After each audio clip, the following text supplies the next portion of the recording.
Thank you. Hello, family, and welcome back to the Explore the Extraordinary podcast. My name is Betty Guadagno, and today I'm joined by Natasha Williams. And Natasha has a podcast, and we met as she was interviewing me for her podcast. And I thought, what a great way to repay the energy and have her come on the podcast for IANDS. And I know that she's got an amazing spiritual story inside of her. So I'm not going to waste any more time. I'm going to turn it right over to you, Natasha. Thanks so much for your willingness. Thank you for having me. I really appreciate it. Yeah, so my story, I haven't had a near-death experience, and I often think maybe it would be nice to have one because it would have made my journey a lot easier and quicker. But actually, it started with me when I had my daughter. She was a year and a half old. And the guy that I met, he was very abusive. And I didn't know what narcissism was those days. No one heard of it. I just knew that he was very controlling. And I decided one day that either I was going to land up dead or I would be a doormat for the rest of my life. And I realized I had to have him leave. But he moved into my house. So he left the house. And my daughter woke up in the middle of the night and she said, "Mommy, Satan by the door." Now, she was a year and a half old. She couldn't speak. She didn't have a full vocabulary. And I was just in so much shock because I didn't know that she knew such a word. And I said, "Where?" And this was like 1 o'clock in the morning. And she pointed and she said, "There's a man by the door." And of course, I didn't sleep that night because I couldn't sleep. I was scared. And I went down the next morning and I phoned her dad. And this was long before cell phones. This was in the 90s. And he said, well, he's a bit concerned because when he was practicing his demonology, he had dedicated his firstborn to the devil. Now, I didn't know him. I knew him for 3 months. I met him. We were kind of dating on and off. And then, of course, I fell pregnant. So I didn't know who I was dealing with until I had this child. And from that day, I've been in spiritual warfare because it's not something you can just share with anybody. But she'd seen it and I knew it was real. And I knew how he was behaving because he would be taking LSD or something and his whole face would change. You know, the one side of his face would drop and he would go into this anger state and he would become somebody else. And it was very scary to watch. And obviously, he'd had childhood trauma as well. But from that time, we were engaged in a spiritual battle, and it's something on another level that most people don't see and they're not even aware of. So it's not even a case of, just cutting the ties and putting up your boundaries. I was being stalked, harassed, threatened for 8 or 9 years, even after he'd moved out. I had people following me around the house. I had people phoning my secretary. I would have up to 150 calls a day. And this lasted for years and years and years. And eventually I went to see a lady who does spiritual healing. And I said to her, "Can you please cut the cords to my daughter and myself? Because that's the way that he's coming in." Now, I had to shoot the hostage. And she said to me, "Do you really want to do that? Because if you cut the cords, then your connection with your daughter is going to change forever." She said, "It's not really going to be an altogether bad thing because when you cut the cords, you will have a different kind of relationship because her soul path right now is to be with her dad to heal whatever needs to be healed. But she's going to walk her path with you anyway." And so that's what she did. And ironically, from that moment, he stopped harassing me. I never had any calls. It literally was from that time. And yes, it did affect the impact that I had with my daughter because he was suing for custody. And it just carried on and on. He was making up all sorts of lies about what I was doing. And, eventually the judge actually wanted to put her in foster care because he said neither parent is healthy. And I was actually the one that said, "You know what, let her stay there because I'd rather she has at least a parent than be in foster with people that she doesn't even know." And not because I wasn't a good mom. But here's the thing. From then, because obviously I'd attracted this kind of guy, I then met my next husband who was also abusive. And not in the same way. It was a totally different way. And he actually was grooming my daughter. And I found out that he was doing this when she was about 6 years old. And where he'd been a protective force around me, suddenly he was now going against me as well. And he was also up to all sorts of shenanigans. And I found out over the years, I studied everything that I could about narcissism and how it works. And what I've discovered is that when people are fractured, then they allow some other entities to work through them. And of course, it's all about power and control and, recognition, whatever it is that they're looking for.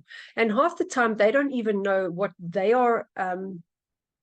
that they said certain stuff. A lot of people say gaslighting, and they don't acknowledge certain things that they've done. I don't even think they remember half the time, because they were in a different body, or they were having some kind of entity talk through them. And you're not dealing with a person, you're dealing with a person and all the entities behind them. And so I've now made it my mission, and a lot of people don't see that. They might say they'll put up boundaries, but they don't cut the spiritual ties. They don't cut that cord. And that cord is what binds them. A lot of women that I work with are trauma bonded. And they go into a space where they are so desperately looking for that person, even though they treated them badly. But they didn't cut that cord. So energetically, every time they're thinking of that person, they're feeding them the energy. And I found it so interesting, because there was a time that just after I left my second husband, I took my kids, my son, I had a son with my second husband. I took my kids down to the coast, and all the way down, I had such bad backache. I couldn't sit, I couldn't lie down, I couldn't breathe. I was in so much pain. And I went downstairs because I didn't want my kids to see me crying, because I didn't know what to do with myself. And I phoned my friend, and she said, your husband was always such an energy vampire. And I just knew instantly, he's sucking the energy out of me. It doesn't matter that I'm 6 hours away from home. He can connect in with me. And as soon as I put a bubble of energy and protection around me, my backache was gone. It was instantly gone. And people don't realize how much we are losing our energy to people. Every time you interact, every time you engage with someone, there's this energy exchange that's happening. And they might think, well, nobody can see, but on the spiritual realm, everything can be seen, and you would be aware of that. Everything is seen, everything is noticed, but there are some people that are not at a higher level, and they're just out there to get whatever they can at this level. And if you want to attain that kind of higher frequency, you can't be giving out your energy to these kinds of entities all the time, because they're just going to suck you dry. And it's just a matter of clearing out, and having your boundaries in place. So yeah, in a nutshell, that's my story. Wow, that is a lot. We didn't really talk about what your story is. I mean, I read a little bit about it. That is really fascinating. And I don't think I've ever interviewed somebody who has gone this deeply into the other side of the spiritual world, because obviously we're here on Earth, we're having a dual experience. It's about light and dark. And so I hear that you have a lot of experience with dark, and thank you for your effort in your spiritual warfare and the soldier that you've come here to be. And I'm curious if maybe, do you have some experience with the light? Do you have any stories to share about your experience with the dual side of this? Well, as you engage more and more with these people that are so dark, you have to kind of take a stand. And I took a stand that I decided, because from that day that I found out that my daughter was dedicated to the devil, I said, well, then I will dedicate my firstborn to God, and let's see who wins. So it's kind of like I've taken up arms and said, well, that's what I'm going to be. And there's days that I really feel very connected, but at the same time, I don't hear voices. I don't get messages. It's almost like I feel like I'm on my own, and it's by design. that other people get to have that, and they're saying, no, you came here because you wanted to do this on your own. That's the kind of feedback that I get. But what I've also noticed is that because of what I've been through, I've had a lot of people that haven't had the confidence, that haven't had the experience that I've had, that I'm able to kind of be that warrior. I call myself the dragon slayer. It's almost like bring it on, because I have a very strong energy, and I find that I'm stronger than most, and most people will back down, because through all the experiences that I've had, I've actually never had any serious physical injury.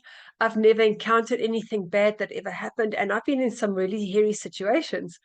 And I know that somewhere along the line I'm being guided so that I can tell the story, so that people can stand up and not be afraid. Because as soon as you confront the fear, the dark goes away. It can't function in the light. They are more afraid of you than you are of them. And it's just about acknowledging your own fear. And I have a theory, and maybe you'll agree, maybe not, but I say, if everybody has a thought that there's dark everybody thinks at some point, I wish this person would die, or I hate this person, I wish something bad would happen, but we don't act on it. We have these thoughts, but we don't act on it. So where do those thoughts go? They can't just disappear. Energy can't disappear, so it goes underground. And because it gets suppressed, somewhere else, somebody picks up on that thought and says, you know what, I'll act it out. I'll go kill that person. And then you get a serial killer. And then they will even say, you know what, I am doing you a favor. Everybody, you wanted those people dead, so I'm going to do it for you. And then everybody goes into this big space of, how could they do that? And, I'm good, they're bad. Meanwhile, they're acting out these subconscious thoughts that we don't act out. So if you want to stop having serial killers, integrate those thoughts in yourself. Stop having those thoughts. If society didn't have the thoughts, those people wouldn't exist. And so it's about owning your dark side. And that's pretty much the way I see it, because as you say, we are both. We are dark and we are light.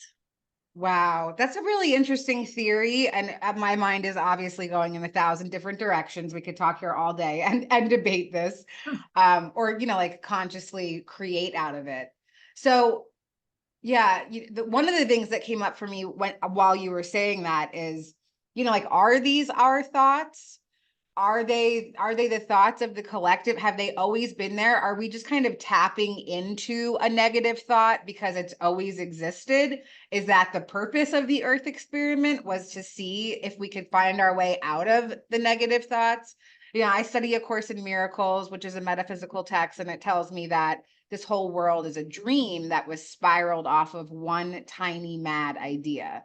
So when I hear things like that, I think, well, that's the tiny mad idea, and I don't have to dive into that. I can choose to focus my energy somewhere else.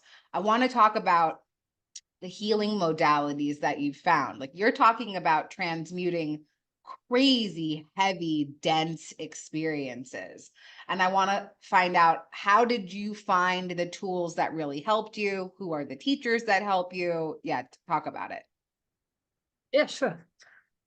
Well, the main thing is that I've practiced so many. I have a degree in psychology. I've studied every modality you can get hold of. I've tried Reiki, family constellations, NLP, compassion key, and I've actually put together my own modality that I actually call the soul power system now, because I've taken the best of everything and I've really shortcutted. Because what I've discovered is that your higher self knows all the answers. Your higher self already knows that what you came here to experience. It also knows what you are. Sorry, my brain just went blank. Everything's moving. Your higher self knows the answers. So if I am going to ask a person from their conscious mind, what is the answer? They're not going to be able to tell me.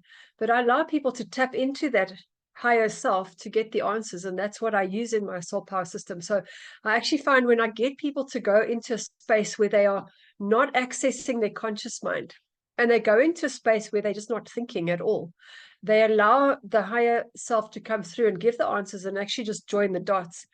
And the only way that I can do that is by asking them questions in a way that makes them not have the answer already prepared, if that makes sense. So if somebody says, I can't lose weight because I have a thyroid issue, and that's the conclusion that they've reached. They've decided they have a thyroid issue. They don't know that maybe their great grandmother was raped, and the great grandmother put on weight to protect herself, and the subconscious mind said, you know what, that's safe. I'm going to keep the weight on you so that you can keep that trauma from happening again in future generations. So now you're carrying the DNA. Going to a therapist and taking thyroid medication is not going to heal the original trauma. You're just putting a band-aid on it. So by actually accessing the soul, you're able to get those answers which you can't get normally. Even if you were under hypnosis, you might not be able to access it. If a therapist is giving you a script and telling you, from now on, your thyroid's going to act fine, it may work and it may not work, but you still haven't healed the original trauma. So I really work with more of a higher power. And what I found works for me the best is compassion. It's very much in line with Ho'oponopono, is actually giving compassion from your higher self to that wounded part. Because all people are needing is acknowledgement. If my parents treated me badly growing up, Nothing they do is going to change it. Even if they are loving towards me now, I'm not going to feel better. But I think I mentioned in the podcast last time, I actually asked you the question. If you just acknowledged, if my parents said, I'm so sorry, and I actually had a word with my mom the other day, and she said it to me, but by that time I'd already acknowledged it within myself, so I didn't need it from her. It was nice to hear, but it wasn't necessary. And I think a lot of people are stuck because they don't have closure. They want somebody else to acknowledge what they did, and that person has to do it. And what if that person never does? What if that person passed away? What if they never intend on saying it? Then you're going to be stuck in anger or resentment for the rest of your life. You've got to find a way to move on. And the thing is, you're the one carrying it, not them. They probably don't even remember what they did half the time. So for me, it's taking all those parts, because I believe we have every moment we have a new version of ourselves.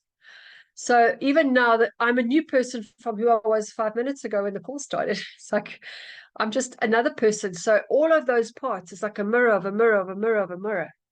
And so all of those parts need to be integrated.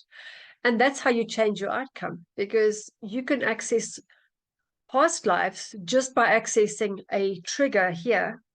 You can access a past life or even a future life and change the outcome. And I know a lot of people are actually crossing timelines that way, where if I was actually able to heal myself right now, and I meet the person who did that harm to me, they might say, but I never did that.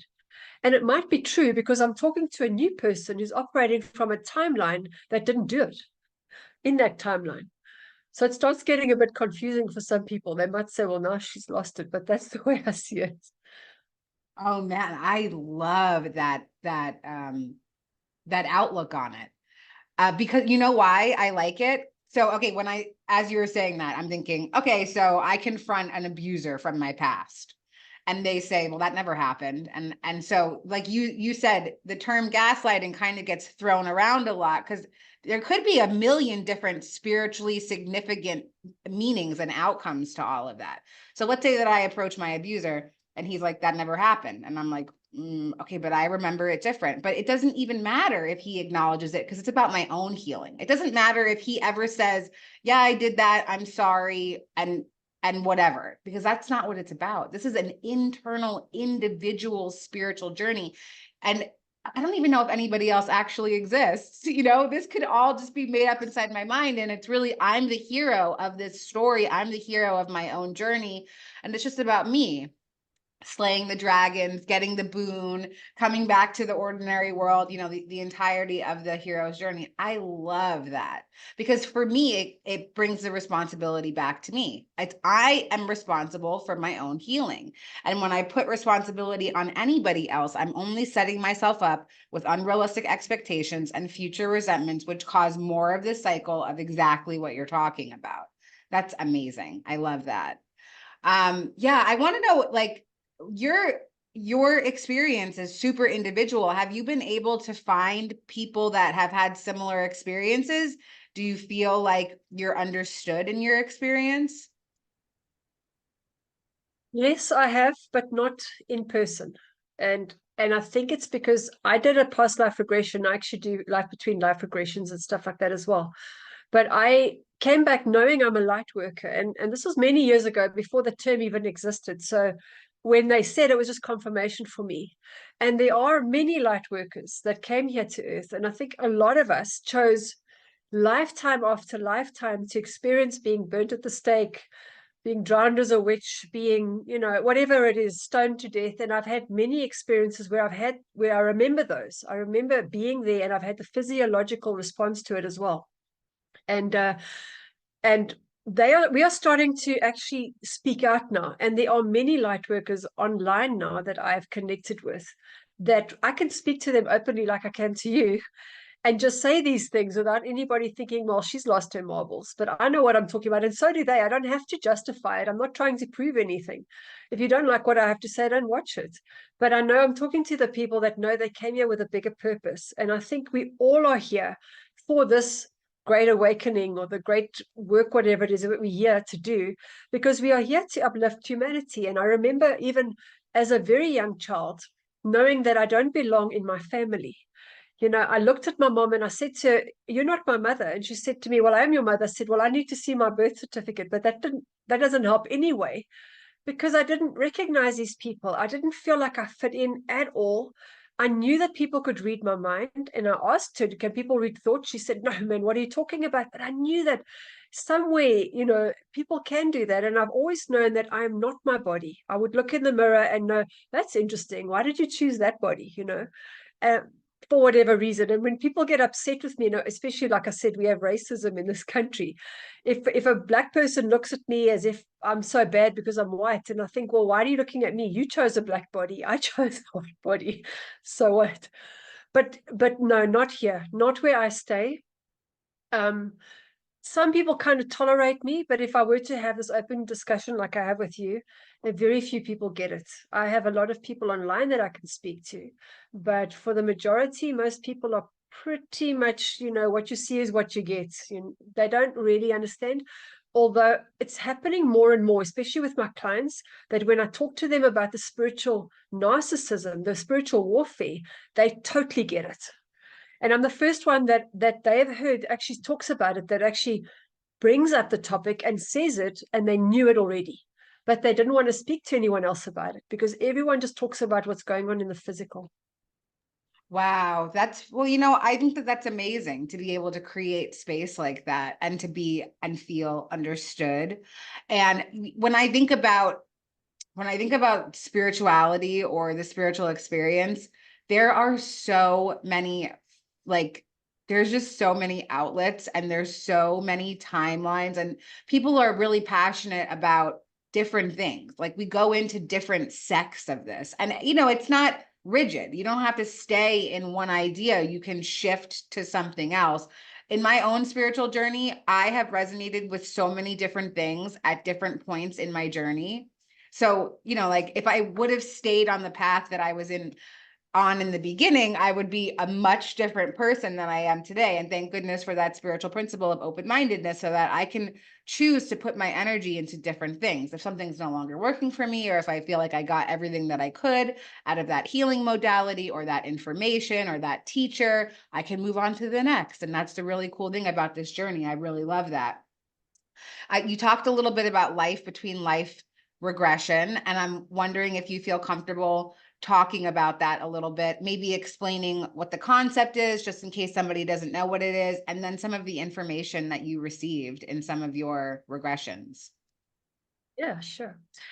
Well, life between lives is where you actually live. That's your home. So when you die, you go to your real home. And when you come back, you just take on this body suit and act out whatever it is that you came here to experience. So you're able to go back when you do a past life regression. You go to the end point where you died, and then you see where you land up. So, I mean, I know you had the experience where you go before the council and they ask you, well, how did you live your life? You know, how did you get experience what you came here to do, or do you still have to go back, whatever that situation is? I've had quite a few, and it was interesting because the one that I did was with my ex-husband, who he's been with me in a few lifetimes. And I actually said to him, because I was reading a Sylvia Brown book, and she said that when you have a birthmark, it actually is from a way that you died in a past life.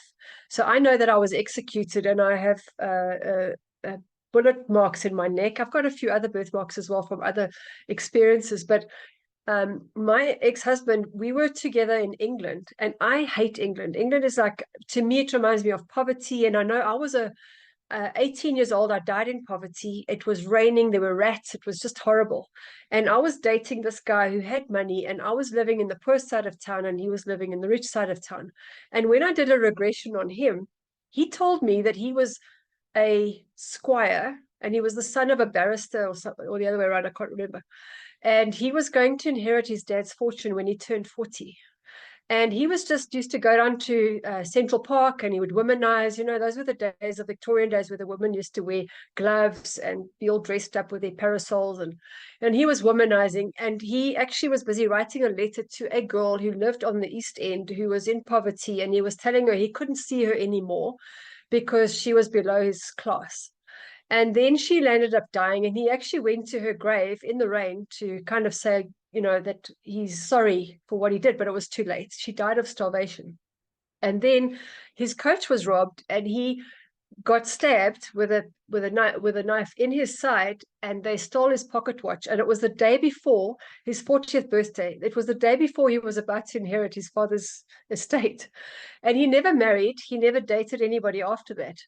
And when I said to him after the regression, do you have any birthmarks? He showed me one exactly where he was stabbed, and it's in the shape of a diamond, of a dagger.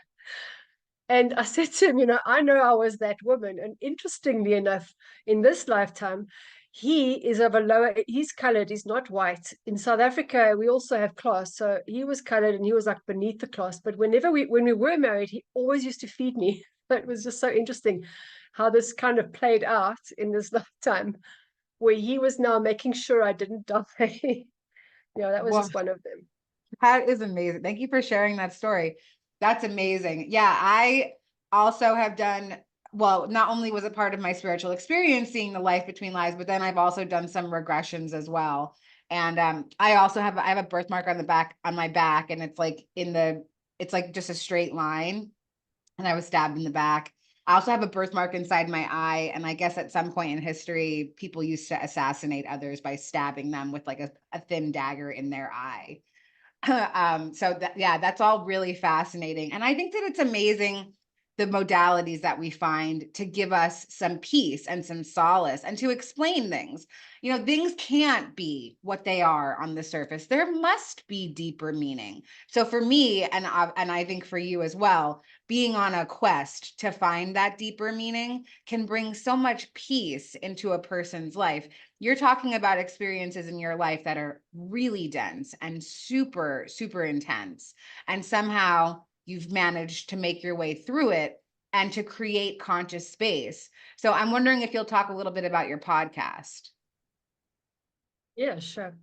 Well, because of the way we act right now and the way that we're being censored left, right, and center, people are being, especially with lockdowns, we were being held separate and kept away from each other because that's, of course, another form of control. And how do you have a voice? How do you have a movement when everybody's in their own little island? So I started the podcast because for me, it's important that people are able to see that there are other people that have done the journey. They can learn from their experience and they can see that they're not alone. And it's just a way to get the word out there and the message out there that we are not alone, even if you think that you are. We're never alone. Even if I know that in my world right now and I'm getting no indication from spirit world, I still know that in itself means that I'm with somebody, because it's almost like they're sitting back. I get the feeling they are like they're sitting back and saying, we're just watching you. You wanted to do this yourself. We'll step in if we need to. And they have done that, I'm sure. But yeah, so for me, that's what I do. And I have people that have been through toxic relationships, like your experience, near-death experiences, anything on the spiritual realm, anything that's going to help people to find tools or a person that they can speak to, or somebody that they can get insight about what's going on in their life. Because if they were to just speak to somebody next door or their parents or their family, they'd be shut down. And they're in so much pain. And I've seen, because I'm on a lot of these Facebook groups, we see these people are in so much pain, and all they do is just share their pain. But nobody else can give them the answer. So if I can get people that are actually able to say, look, I have been there. This is the way you can go. Try this. That will help them already take a step up than just staying in victimhood and actually realizing that that's just temporary. It's not, if you choose to stay there for a long time, that's up to you, but you don't have to stay there. You can step out and you can do something else with your life. I love that. Yes. If Natasha and I can heal our wounds, anybody can. Okay. And I love that you're creating space for people to find how to do that. And I love the idea of creating conscious space, especially feeling called to it. I love everything that you said about being a light worker and knowing that this is your path. To transmute negative energy and to spread light. And I think that it's so powerful and it's so amazing. And I want to thank you so much for taking time out of your day to come and share all these really vulnerable pieces of yourself with us. And I just want to see if there's anything else that you'd like to share to feel more complete about our time together today. Yeah, just that if you heal everything inside of you, you change the outer reality by by thinking somebody else must change, and it brings me back to that theory. If you're trying to stop serial killers by locking them up in jail, you're not going to stop them. You stop them by changing your own thoughts about your own belief, and that by raising your vibration, you allow somebody else to do it. And so eventually you lift the collective. And you can do it. Everybody has the ability to create miracles on their own. So you don't have to try and fix anybody. You just have to heal yourself. And that's just, it sounds simple, but it is. It's just that. Thank you so much, Natasha. And we're going to have all your links in the liner notes of this episode. So you guys can go like and subscribe Natasha's podcast and reach out. And yeah, again, thank you so much for your service to our community here at IANDS. But thank you. Thanks for having me. See you next time.